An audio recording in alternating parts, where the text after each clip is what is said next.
speaker. But let me open us with prayer, and then we will kick it off. Let's pray. God, we give you thanks and praise for today, for this beautiful weather, just for everything that you are providing for us right now. We especially give thanks for everybody on this call who have faithfully served you and the church, God. God, we pray for health and wellness at this time of COVID, to keep us well and safe, from grandchildren to mothers of folks on this call. As we prepare our hearts for Advent and the coming of your Son, God, just be with us as we wait patiently for the day. Be with us this morning and let us have fellowship and fun. In your Son's name, amen. So the first person on the agenda is Jan. She's going to give us an update on what's going on with the Presbytery of Charlotte. So we definitely, I'm not even kidding. I do so many of these Zooms with other mid-council leaders. We have so much more going on, and we are really the best presbytery. I mean, if you didn't know that before, there's so much going on I'm so grateful for. First of all, our council voted over a year ago to become a Matthew 25 presbytery, which we also have quite a few churches that have claimed being Matthew 25 congregations.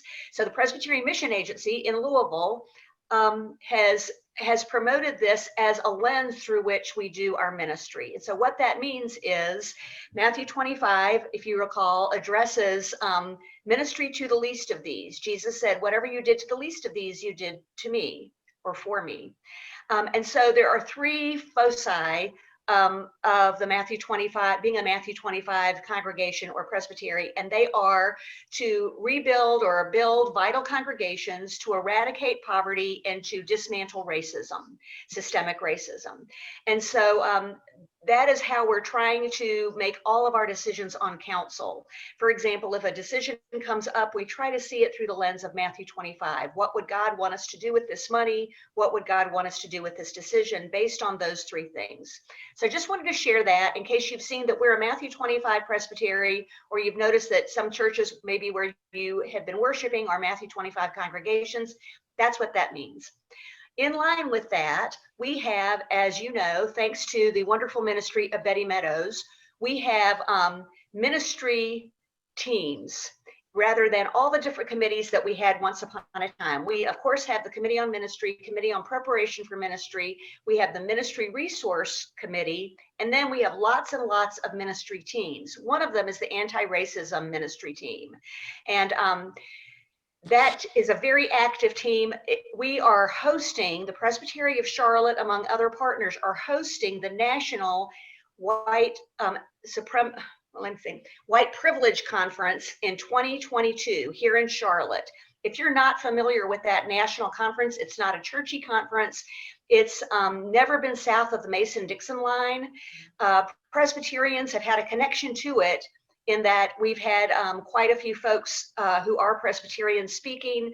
When I was the co-moderator of the General Assembly, I asked, Denise Anderson and I asked every church to read the book Waking Up White, and that came from attending the National White Privilege Conference. Just to be clear, it's not a conference that promotes white privilege. It's a conference to educate people on what white privilege is. So it'll be in Charlotte in March of 2022. We're working on that. And the Anti-Racism Ministry Team is also developing a curriculum for anti-racism training that is going to be required of all active Presbyterian pastors and other leaders in the Presbytery starting in 2021.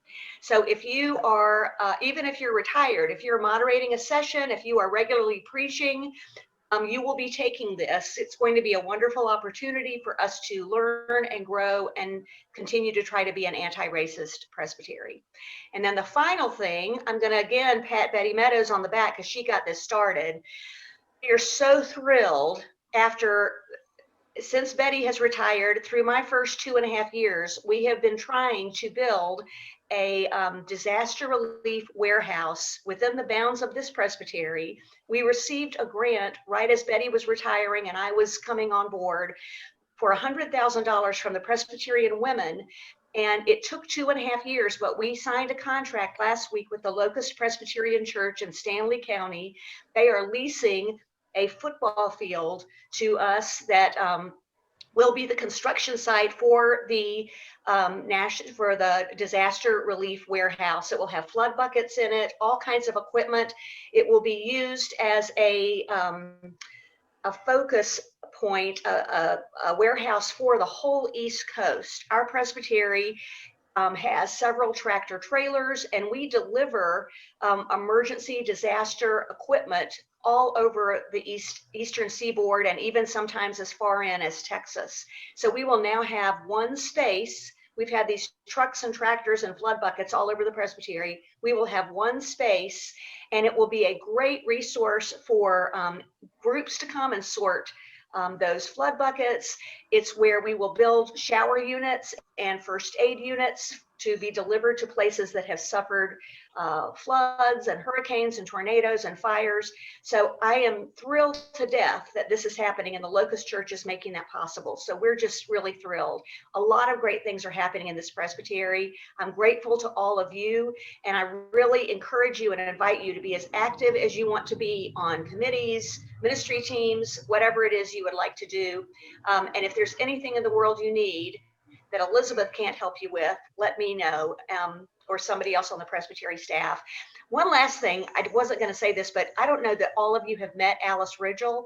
Alice started in January as our Associate General Presbyter, and she's actually away this week, but she is wonderful. She staffs the ministry resource team. She is a rock star, and we're so grateful to have her on board. The COVID year has not been the best time to start a new ministry, but I hope you'll have the chance to hear Alice preach at some point. If she's ever preaching in one of our churches, that you will either tune in or go visit that church. But she is just wonderful. She is also an Air Force chaplain. And so I can't remember what we're supposed to call her now. Tamara, help me. It's like Captain Chaplain, Dr. Allen. I think it's Captain Chaplain. Anyway, but she is just wonderful, and I look forward to each of you meeting her if you could, and sometime in the future. Anyway, thanks so much for all of you being here. Jan, you don't have to wait for COVID-19 to lift to hear Alice preach. She's already preached via Zoom for the seminary, and she's spectacular. Yeah. She is spectacular. Absolutely. Tamara, do you have anything you want to share about announcements or how to get information from the presbytery, or anything from the stated clerk? Just a couple of little items. Those of you that are participants in the KBR, the Cake Bidding Rentals Fund, you should, if you have not yet received your December check, you should be getting it anytime now.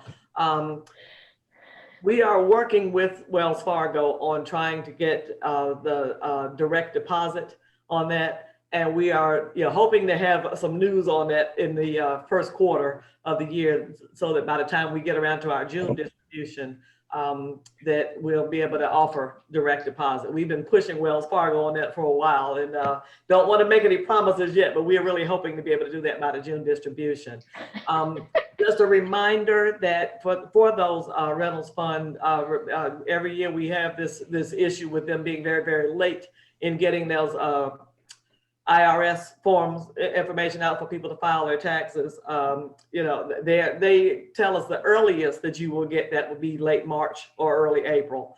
So I probably will send out a reminder to each of you that participate in that, don't look for it in February, because they said that the earliest they can do that is the end of March, because they have to wait for some information to come from IRS first before they can distribute those forms to you.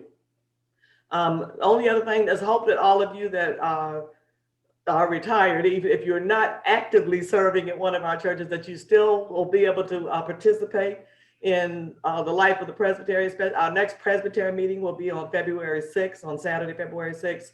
Look for registration information to come out about that after the first of the year. And because we are still Zooming, we are actually getting a little bit better participation. Some of those that are homebound or living out of the area are able to now participate in our presbytery meetings. And they've gotten a lot shorter than some of you all will remember when we had those meetings that lasted 5 or 6 hours. And our last couple of meetings have only been like 2 hours long.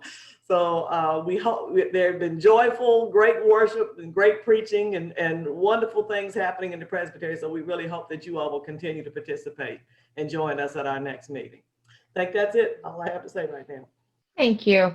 Just Don and Pat, so you know, there's a fund that the Reynolds family gave in North Carolina, and any of our retired Presbyterian pastors get an annual check from that if they retire in the state of North Carolina. So that was what that was referred about. Don't know. I feel like explaining that, but it's just very interesting what our pastors get, because like us, there is folks worried about pastors retiring in dignity and having enough money to live on when they retired. So it's an extra benefit from retiring from the state of North Carolina. Well, it is my pleasure. Usually y'all hear me give probably a very bad update on what's happening with the pension. I usually tell you how we're funded. I might tell you what the apportionment was, and I might tell you how much we send out a month. But that's about my knowledge level. But today we are lucky enough to have Don Walker with us. He is our Executive Vice President and Chief Investment Officer. If you knew Judy Fryer, he stepped up and took her position when she retired this year. So it is an honor for Don to actually be here and give us a great update on the portfolio and the pension. Thanks, Don. Thanks, Elizabeth. It is an honor and a pleasure to be with you today, and thank you so much for those kind words. I think you might remember Judy. Judy was a historian first before she was an investor, as I was. And one of the things that we might say about this particular time is it was the best of times, it was the worst of times. We've really seen some interesting things in the last bit of the year. We started the year off and the market was doing very well, and then suddenly COVID-19 hit, and the market was down over 30%. And when we look at sort of what happened from there to now, it really has been the best of times for asset prices, financial asset prices like stocks and bonds. And it's really been hard for everybody else. So real estate assets have had some trouble. And of course, you know, there's been a lot of strife in the communities where all of us serve, as we've had trouble getting folks to work. Some of us have been fortunate enough to work in our basements, our bedrooms, our family rooms, our dining rooms, but others haven't been quite so lucky. And I know that you keep those folks in your hearts as we go forward toward the Christmas season, but know that all of us at the Board of Pensions are thinking about that too. One of the ways that I like to think about what we do is really, we write about $36 million worth of checks every month out of the portfolio. That's a big number, but the portfolio is structured to do that. We have about $10.2 billion of assets under management as of the end of October, and we're doing just fine in terms of funded status. What I would tell you is to guess about an apportionment at this point has two sides to it, right? One is the asset side. So the assets have been doing very well. The markets have done well. Our board assets have grown. But as we're writing these checks, the assets have to keep pace. And that's been working this year. On the other side, we have the liabilities, and in the income security department, they think about that as in terms of that overall big number of lives that we're protecting with the balanced investment portfolio. And those liabilities are growing, not only because people are joining the plan, but primarily because interest rates have fallen. And so what we owe actually grows as interest rates fall. And this year, we started in January with the 10-year Treasury at almost 2%. We're going to end this year with the 10-year Treasury pretty close to 1%, and it's been under 1% for a good portion of the year. We'll still be fully funded. The question will be, will we hit that 110% threshold? And I think we will. So I'm optimistic that there will be an apportionment, but I hesitate to tell you what that number might be at this point. And of course, until December 31st and the valuation actually happens, I would be speculating. Um, it's been an interesting year, as I'm sure you know, with COVID-19. It's been a struggle for many. The economy in certain sectors has come to a grinding halt. We've started to see certain parts of the economy open back up again, but it has not been an easy time for anyone. And I think that one of the things that we've seen in particular is that technology companies, so the folks that brought us Zoom, Microsoft Teams, WebEx, and all those internal easy to use software that allow our children to go to school virtually, that allow us to have meetings virtually, have done very, very well this year. And those include the likes of Facebook and Amazon and Netflix and Google. And so technology has been really one of the drivers of financial asset growth this year. On the other hand, we've seen things that have struggled a bit more throughout the year. And the good thing about this year is that we are starting to see some rotation. So not just technology as we're getting toward the back end of the year, but some of the smaller companies are starting to do better as well. We're starting to see a resurgence in things like industrials, for instance, General Electric, and some of the travel and leisure is starting to come back a bit as the economy starts to consider opening on the back of a vaccine. And so that really kind of brings me to some of the issues that we've struggled with this year versus where I think we're going to end up at the end of the year. So some of the things we struggled with this year: wildfires out west, COVID-19 across the country. We've struggled with China and trade. Populism has been a bit of an issue, both here in our country and in other countries around the world, and that has an impact on economic growth. And then, of course, climate and climate change and all the storms that come along with that. And we're expecting a nor'easter up here in the Philadelphia region. Hopefully it won't be too bad for folks down in North Carolina. Maybe a little glancing blow of snow, hopefully not any ice to take out power lines. But those particular disruptors will likely be continuing themes even as we move into 2021. And I heard an interesting quote this morning as I was preparing for this conversation. And I think one of the things that is important to remember is that just because the calendar changes doesn't mean anything for the market. The market and the economy just keep rolling through based on all the things that are going on underneath the headlines. There are a couple of factors that I think will drive us into 2021 and will make a significant difference in how the economy and of course the markets sort of play out over the course of 2021 and into 2022. One, of course, is the virus, and fortunately we started seeing vaccines take place yesterday in New York and other places. I hear they're coming to Pennsylvania today, and we're starting to see some other folks on the front lines get vaccinated. Of course, we don't have a full view of what these vaccines, how these vaccines will work. We have a very good view on the test subjects, and I'm very optimistic that the rates of success will be very high, but distribution is a question mark and production is a question mark. And as you know, winter weather is always difficult for moving goods and services. And so we expect that things will be a little bit lumpy, but as we get into the first quarter and hopefully into the second quarter, we'll start to see folks, not just the frontline folks, but others start to get vaccinated. And I think that will make a big difference both in our health outlooks, but also in the economic outlook. Next is really Fed policy and fiscal policy. And I alluded to that in the way that we talk about interest rates and how that impacts the liability side of our balance sheet. That's the benefits that we pay out or promise to pay out. And so the Fed has dedicated itself to keeping interest rates low. So the front end of the curve, the front end of the Treasury curve, very low interest rates, between 0 and 25 basis points is really where the Fed has said they're going to keep interest rates pinned. As you get a little bit further out the Treasury curve, out to 10 years, that's what I was talking about a little bit earlier, and that's really what we look at from a liability perspective, because our liabilities are longer lived.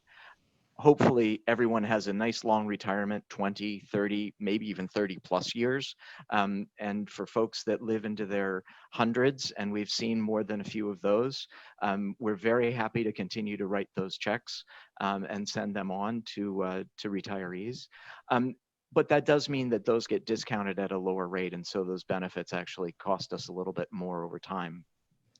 But we do think that there will be some fiscal stimulus coming in either at the end of this year and maybe again in 2021. And that will obviously be a help for folks who've been struggling through this last bit. We're particularly concerned about some of the restaurant workers and small business owners who really have had to shut down and go to zero. But we're very excited about what we see coming from vaccines. The market response has been very good so far. We're glad to see that there's talk on fiscal policy stimulus, as well as the Fed staying active and keeping interest rates low. That'll keep borrowing costs down for businesses. Winter's coming along. That should help out with the wildfire season out west. And we're glad to see that some of the election noise is calming down outside of DC, but there's still a lot of healing to do, as we all know. Again, on the equity side and in the stock market, we're starting to see smaller, more cyclical names start to do better as investors start to look for that economic recovery coming, hopefully in the late part of the first half of next year, but we could see it push out into the second half of next year. And then finally, really the timing is the question in terms of how we get through the next few quarters of economic growth. And we're quite hopeful that the behavioral responses to both a new president, the fiscal stimulus, and the vaccines will take us all to a much happier place than we've been in 2020. Certainly on the population side. On the economic side, we could use a little bit of a boost as well. I'd be happy to stop here and take a few questions if anybody's interested. Otherwise, I'm happy to turn it over to my colleague, Pat. Come on, y'all. Now is the time.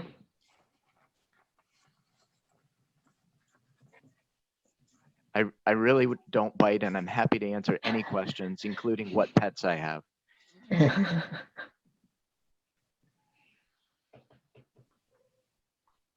None?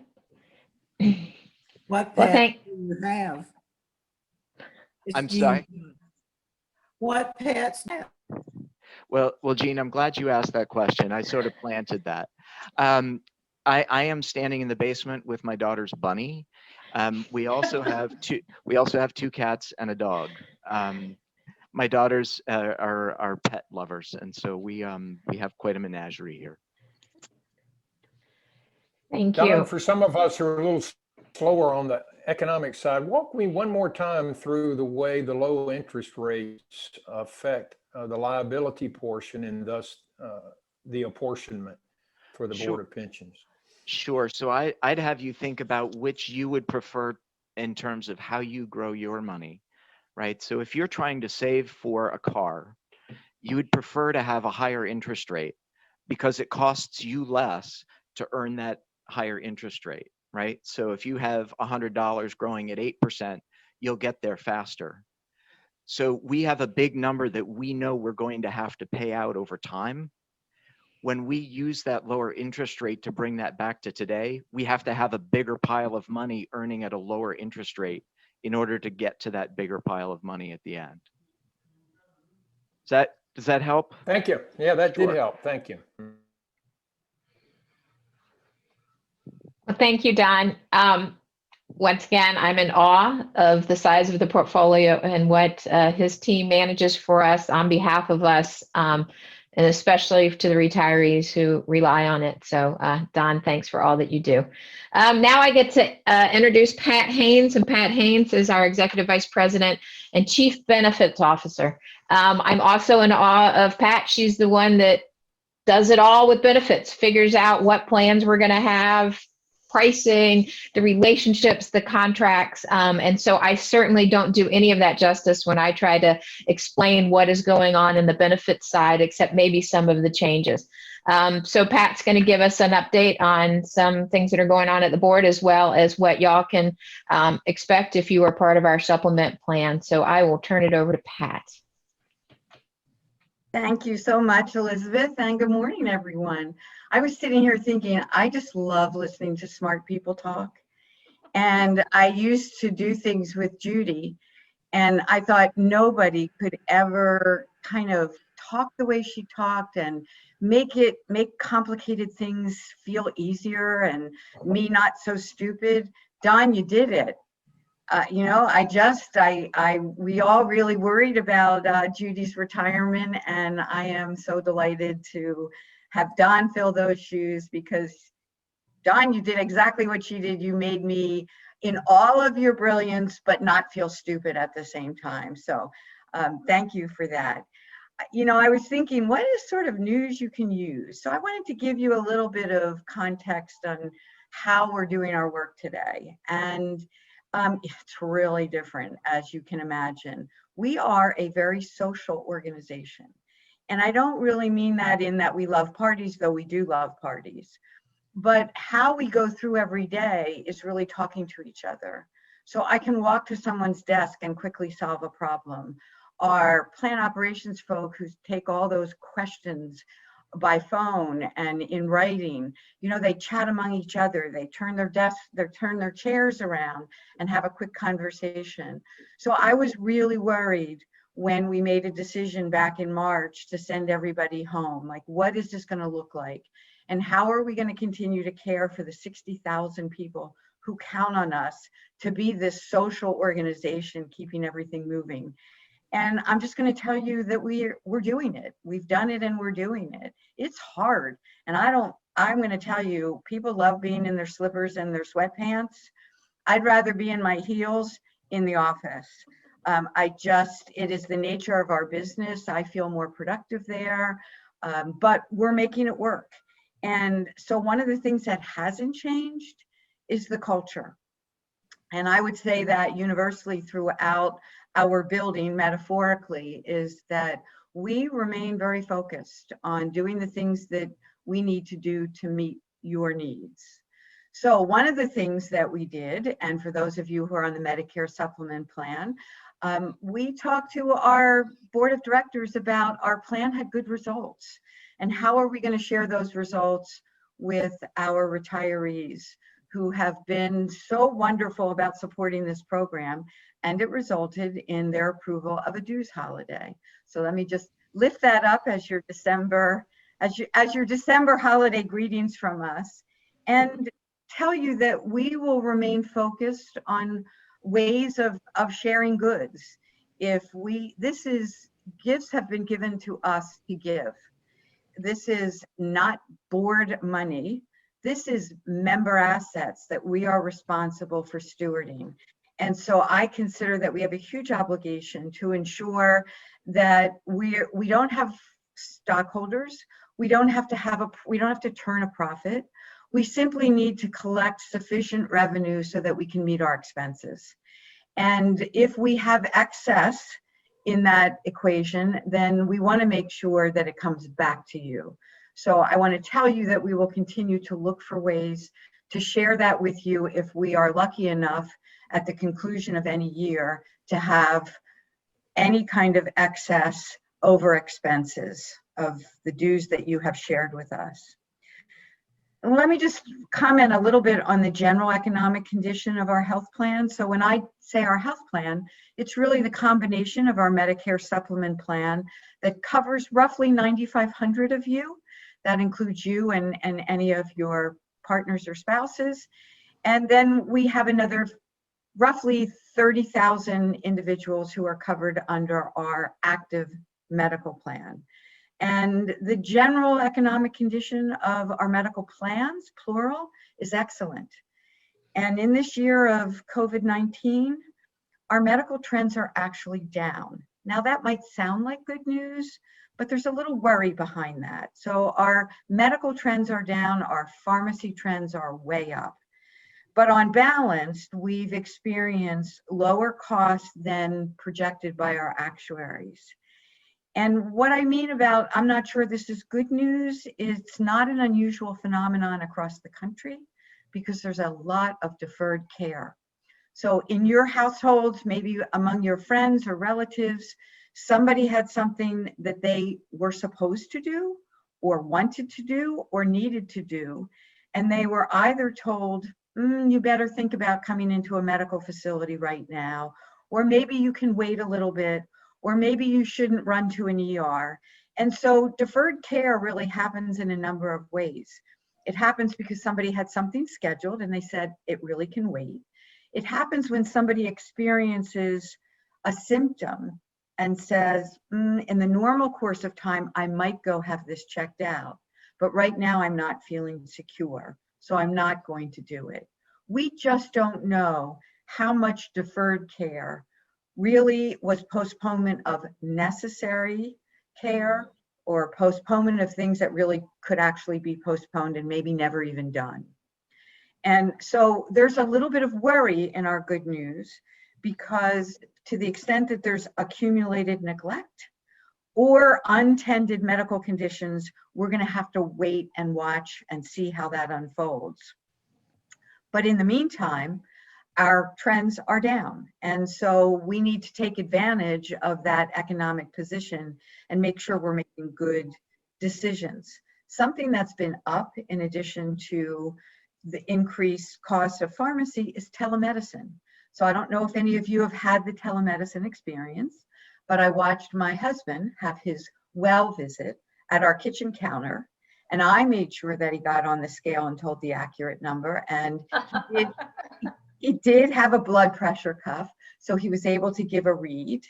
But I think there's a lot of things that a physician sees when they have a patient in front of them. And, you know, he's in reasonably good health, and I thought it was an effective experience, but he needed certain tools with him, a thermometer, a blood pressure cuff, and a scale. And I don't know that how many people approach those visits with me hanging over their shoulders saying, no, you're not going to approximate what your blood pressure was 6 months ago. You're actually going to tell her. So those are all things that we're watching, but in the meantime, telemedicine, the use of telemedicine, way up. So let me just share a few statistics around the direct impact of COVID. And keep in mind that most of this data pertains to our active plan because our folks in Medicare supplement, most of their expenses would have gone directly to Medicare.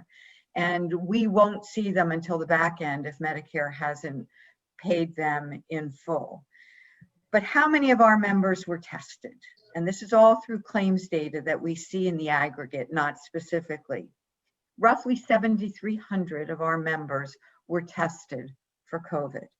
Confirmed cases, 788. That's a 10% positivity result.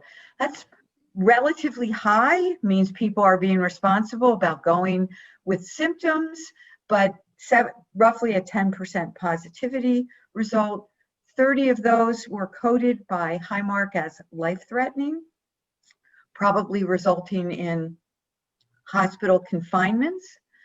Dollars spent, $1.7 million.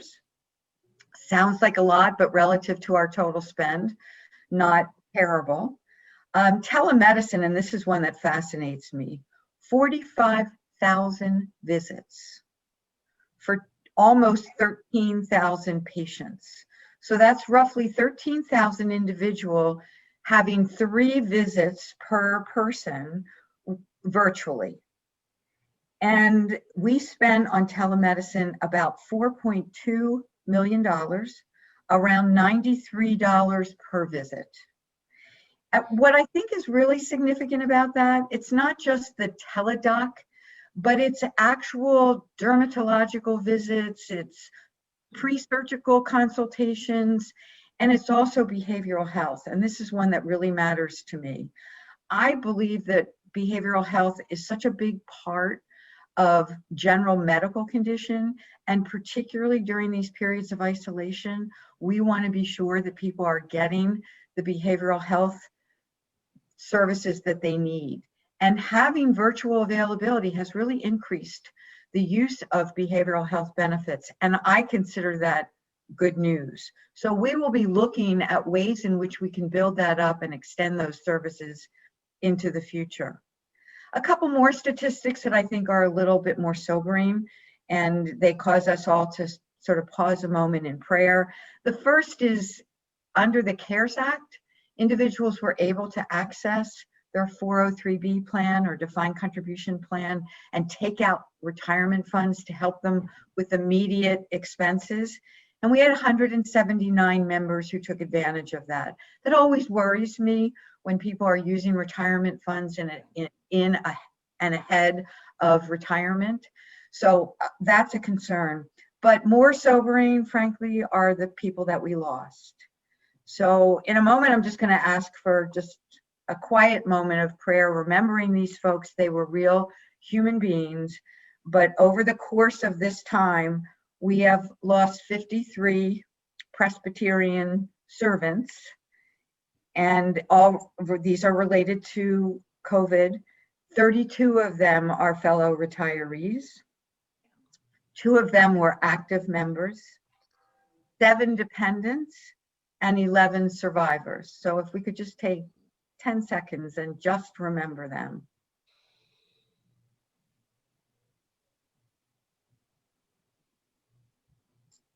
Real human beings who lost their lives, probably not necessary. But as Don said, last night was this sort of beacon of hope as I turned on the news. I do it once a day and that's all. But at 6:30 to see healthcare workers lining up and celebrating the arrival of vaccines. And these are the folks that have been taking care of us. I just felt so good.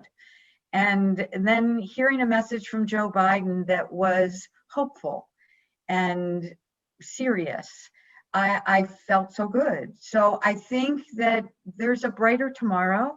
I think for many of us over the course of this year, we've wallowed a little bit in darkness from time to time, but I do see a little bit of light at the end of that tunnel. If you are getting ready for, anticipating vaccines, you should know that they will be, whenever your turn is, covered at 100%.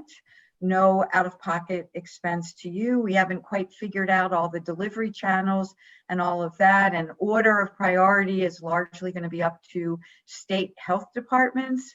But as we get information, we will certainly make it available to you.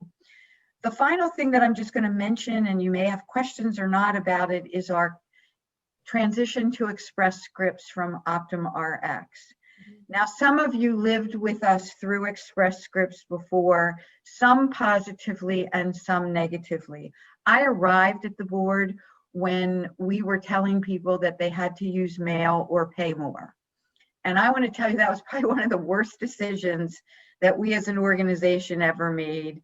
And it really colored a few of my early years, because I think we hold up channel neutrality. You kind of have it your way, but make sure it's a good way. And so now we don't impose any requirements to use mail or not use mail. But we did find this year when we went out for financial proposals that Optum Rx they weren't even in the same ballpark. And one of our primary jobs is to ensure that we are managing your funds well. And we could not turn our backs on the fact that Optum Rx was many millions of dollars out of the ballpark. But we were very concerned that the experience we had with Express Scripts any number of years ago not be repeated to the extent that it was negative for any one of you. So we have spent considerable time, first of all, on contract provisions that ensure their performance or they owe us money.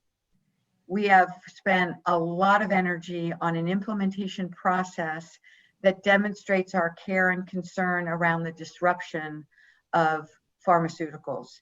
It is really disruptive when your drug was on a formulary one day and is not on a formulary the next day. We get that. So we are trying to build into this transition a little bit of grace. For those of you who may have a formulary change, you will be notified about what that is. You will have a grace period during which you can have a conversation with your physician in order to change that pharmaceutical to another. I think the good news is that physician offices have really adapted over the last, I'm going to call it decade, to this constant churn in pharmacy, this constant change in formularies. It's not just changing from one PBM to another. It's even if we stay with OptumRx, every year they change their formulary. And so you understand the whole construction of a formulary is built on the financial deals between OptumRx or Express Scripts and the pharmaceutical manufacturers. And so we are somewhat victimized by those deals, but we always also worry about quality and making sure that we have enough choices in a therapeutic class and that we don't leave anybody out in the cold. So you know that you have a voice at the end of that 1-800-PRES plan number of yours, that somebody will be there to help you if you encounter a specific problem with your specific prescription drug. But count on the fact that you will get a letter that will tell you if there's going to be a disruption, and it will kind of give you a guidance around how to get through that period of disruption. And that's really where I'm going to stop and remind you that our care, our culture of care and compassion remains, even though we're all apart. And I think most of us are looking forward to lining up for our vaccines and getting back to 2000 Market Street at some point in 2021. Godspeed through the holidays, and I'm happy to, as Don, answer any questions that you might have. I have a question. You know, we've just been through this period every year where we have, I think the date was December 7th this year, where we had an opportunity to go with another insurance carrier. And I gather that covers both basic and Medicare supplement type plans. What is the Board of Pensions experience with coming through this period this year or past years in terms of retention of retirees on our standard Medicare supplement plan in particular? And Roscoe, it's a great question. You know, I always feel like I would love to speak to each individual person as they're making this decision because it's so personal.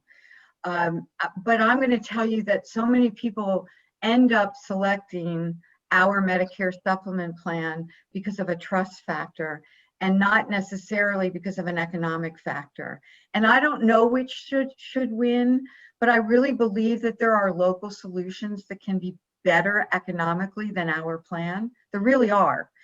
It really largely depends on your tolerance for having a managed care approach to your plan, where in some cases under Medicare Advantage programs, you have primary care physicians that control where and how you get your care. In some, they're broader networks without needing those referrals. In some, they're more restrictive travel requirements than others. There are probably 12 plans for every one member that they could consider. It's just hard.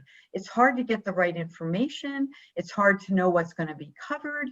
And so our retention's very high, but I honestly think it's because people are reluctant to change, not necessarily because there's not a better solution. I don't like selling our plan as the best solution. I like presenting it as a solution. And considering that about 60% of the expenses are pharmacy related, I often tell people, look at that piece first, because if you take a lot of pharmaceuticals, and some people take none and some people take 15. And if you're taking those 15 drugs and that level of coverage, and satisfaction and security is most important to you, then compare formularies. Start there. If that's not an issue, talk to your doctor. Doctors' offices are often the best source of information. If they're in a network, they kind of know how it works. And if they're not, there's usually a reason why they're not. So there's a lot of tools. I will tell you that I'm in the middle of working with a bunch of folks at the board on a retirement mapping project. And what does that mean? It means, how can we be doing a better job of guiding our members from their active service to their retired status? It's big, it's huge. It covers emotional things, it covers economic things, it covers health things. The most noisy part of it is medical. And so we have to figure out a better way to get better tools to you to make these decisions. Part of the challenge with that is medical care is so regional and these plans are so regional. So we will never know enough about every plan available to each of you to give you everything that you need to make that decision. But I think we can do a better job of guiding you to those resources. So we're on the retention side, to your direct question, we have a much higher, we have a huge rate of retention. On the new people coming into our plan, I think newly retired pastors and other church workers are showing a greater willingness to consider other options. So we may not get them at the same rate that historically we have gotten them. We're holding our own at around 9,700 members. But when I first came to the board, we were probably closer to 10,300 members in our Medicare supplement plan. So I'm not concerned that we're losing people. I'm more concerned that people are making a choice that's right for them, economically, socially, health-wise, all of those things. But we're in very good shape in terms of the numbers of people we serve. Thank you. You're welcome.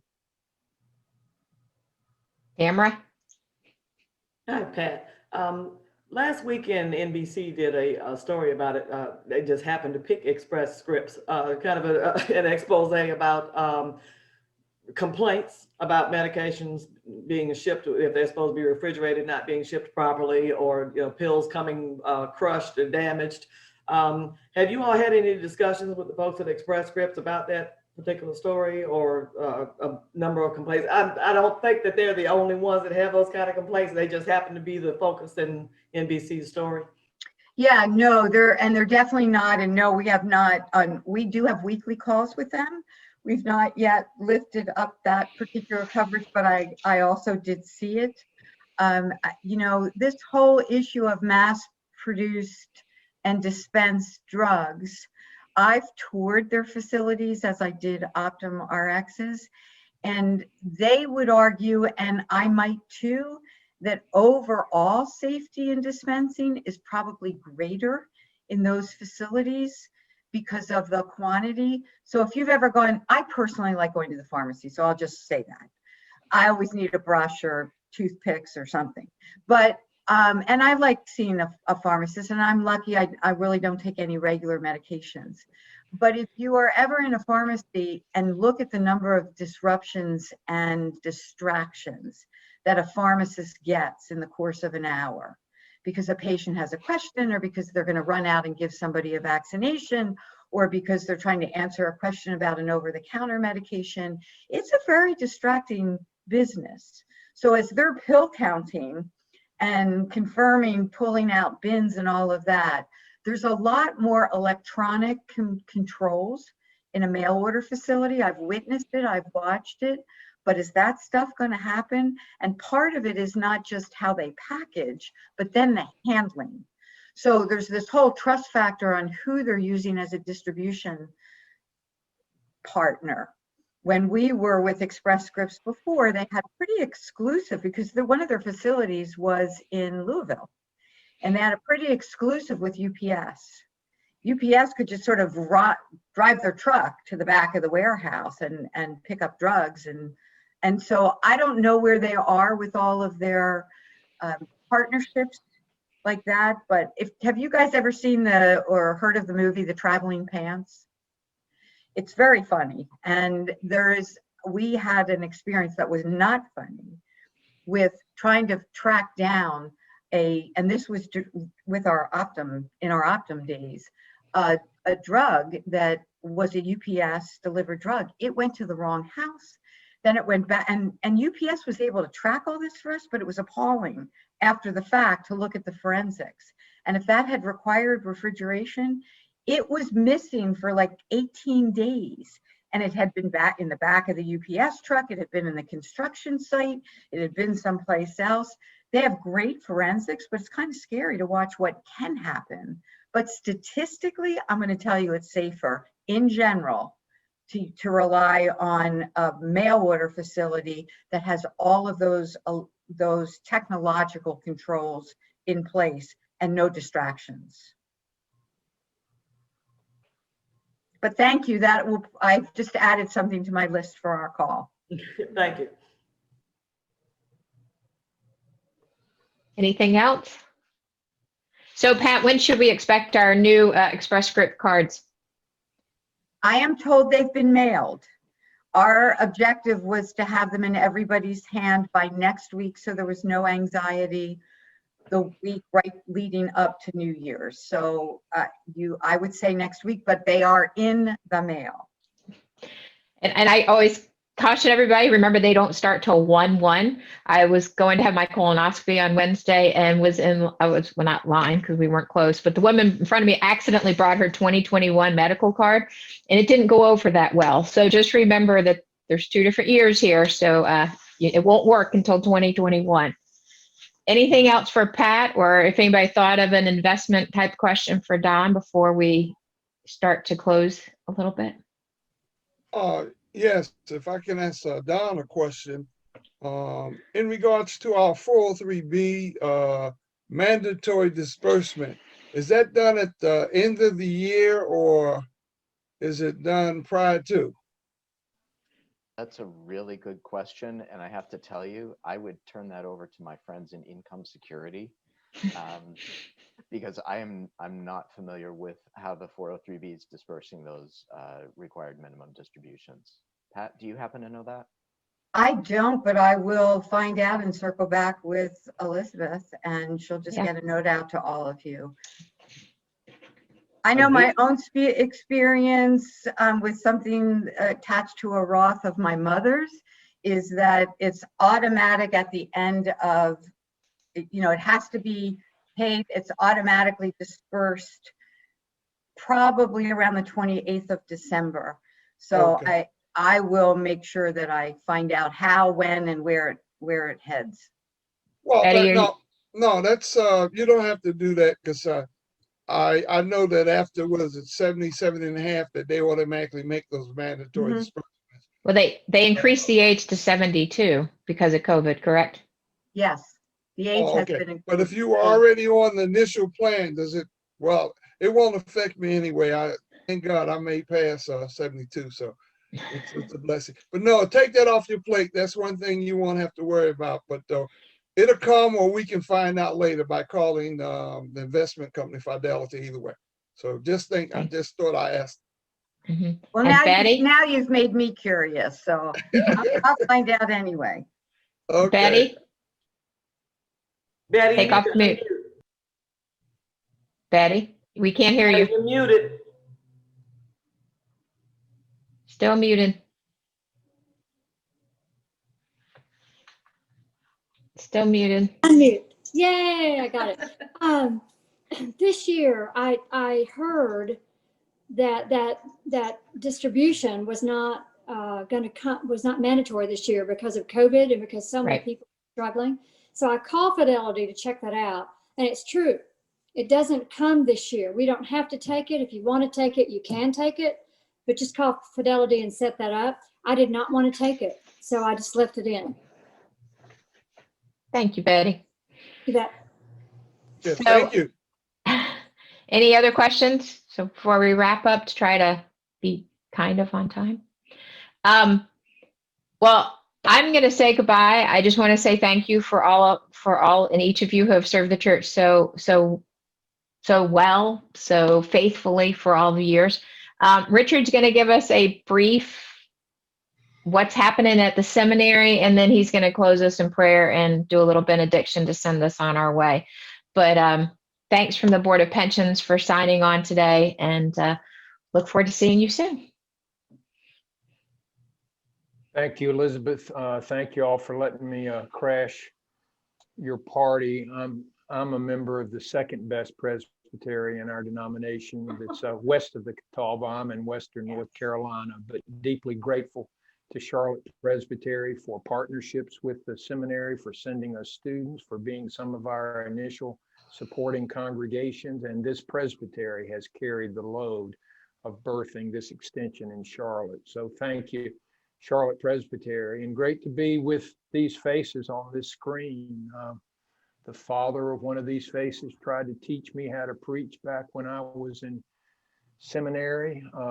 A pastor on this screen helped inter the ashes of both my mom and my dad. I see Bible study participants. I see a retired pastor who shows up for Saturday chapel via Zoom at Union Presbyterian Seminaries, and 2 presbytery execs who helped me try to think about the future of the church. So it's great to be with you, and great to be with you at this gathering of the Board of Pensions, which has been such a godsend in my life. I know that more with hindsight now than I knew moving forward, but has seen me and my family through some very blessed times with births of daughters, but also through some hard times, particularly with my wife. I would have been financially devastated 4 years ago if I had not had the Board of Pensions behind me when my wife ruptured an abdominal aortic aneurysm, and she's still alive today.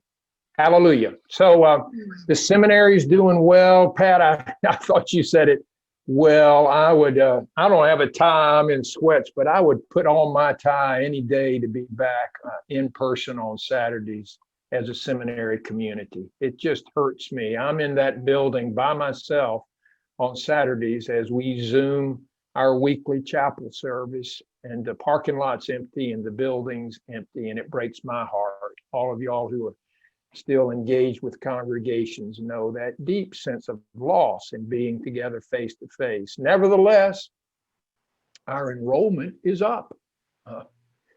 Many folks who were considering going to seminary have found this is an opportunity for them while their job may be reduced, while they're hunkered down at home, while they're not required to drive in for Saturday classes. So in a paradoxical kind of way, we have more people responding to the call right now than before. We're all distance all the time. Everything we do now is via Zoom. So our staff, our faculty, and our students have had to get on board, and they have done so in remarkable ways.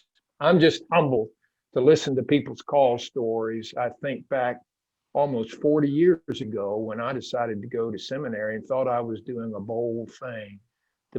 But to begin an MDiv, a MACE during COVID-19 with children and second careers and the future of the church changing so rapidly, I'm humbled to be a part of that, and thank you all for your partnership in that. I don't think I'll take any questions, Elizabeth, because I see we're almost 4 minutes past the time. I'm going to close. This is a great resource, our book, New Book of Common Worship, and I'm simply going to close with the prayer suggested for this upcoming Lord's Day, the 4th Sunday of Advent. As Mary proved to be faithful to God's call, might we all continue to be faithful to God's call for each one of us and Christ Church this Advent season 2020. Let us pray. God of grace, your eternal word took flesh among us when Mary placed her life at the service of your will. Lord, prepare our hearts for his coming again. Keep us steadfast in hope and faithful in service, that we may receive the coming of his kingdom for the sake of Jesus Christ, the ruler of all, who lives and reigns with you in the unity of the Holy Spirit, one God, now and forever. And let God's people say, Amen. Let's go in peace. Amen. Be careful. Stay safe. 2021's on its way. Amen. Thank Great to you, see all of everybody. you. Everybody, thank you. Merry Christmas. Merry Christmas. Merry Merry Christmas. Christmas. Merry